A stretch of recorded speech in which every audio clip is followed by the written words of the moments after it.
Vaccine की study आई है जिसकी वजह से सब जगह डर का माहौल फैल गया है। सबसे पहले ये बता दूं कि हमारे देश में जो वैक्सीनेशन हुआ है लगभग 200 करोड़ वैक्सीन गए हैं। उसमें का 90% हुआ है कोविशील्ड यानी एस्ट्राजेनेका और 9% to 9.5% हुआ है कोवैक्सीन और आधा प्रतिशत से 1% दूसरे वैक्सीन।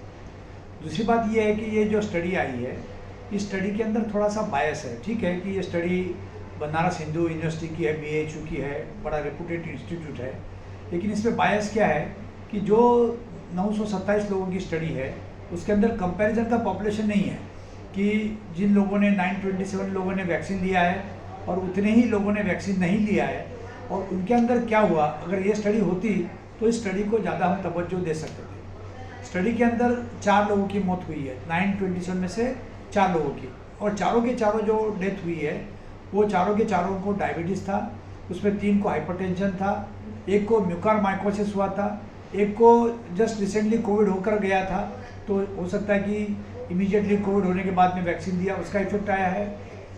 एक महिला ऐसी थी कि जिसके अंदर उसको कई बार अनकॉन्शियस हो जाती थी और 2 लोगों को स्ट्रोक था। इसका मतलब जितने डेथ हुए सबके सब कोमॉर्बिडिटी वाले हैं, किसी में 2 किसी में 3 ऐसे कोमॉर्बिडिटी है। और बाकी जो लोग हैं जिनकी डेथ नहीं हुई और उनको एडवर्स इफेक्ट ऑफ इम्पोर्टेंस जो आए उनके अंदर कितने लोगों को कोमॉर्बिडिटी थी इसकी स्टडी नहीं आई है। ये स्टडी में एक अच्छा है कि इन्होंने एडोलेसेंट्स जो हैं इन्हें 13 साल से 18 साल की उम्र के मेल फीमेल उनको भी लिया है।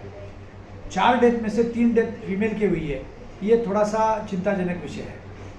अब ये स्टडी जो आई है ये स्प्रिंगर नेचुरल में पब्लिश हुई है, स्प्रिंगर नेचर में। और स्प्रिंगर नेचर जो पब्लिकेशन एजेंसी है वो एक जर्मन ब्रिटिश एजेंसी है जो ओन बाय जर्मन और ब्रिटिश।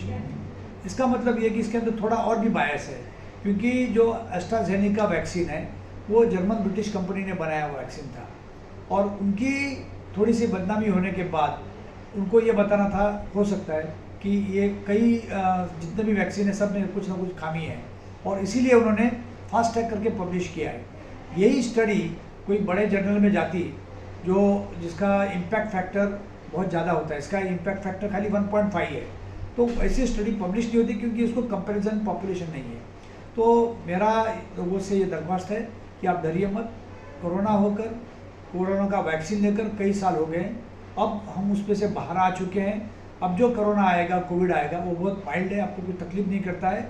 और जो कुछ इफेक्ट हुए हैं वैक्सीन के, कोरोना के, लॉन्ग कोविड के, ये उसी समय जो 2-3 महीने में 4 महीने में हो गए, अब इतना इसके बाद में कुछ नहीं होता है।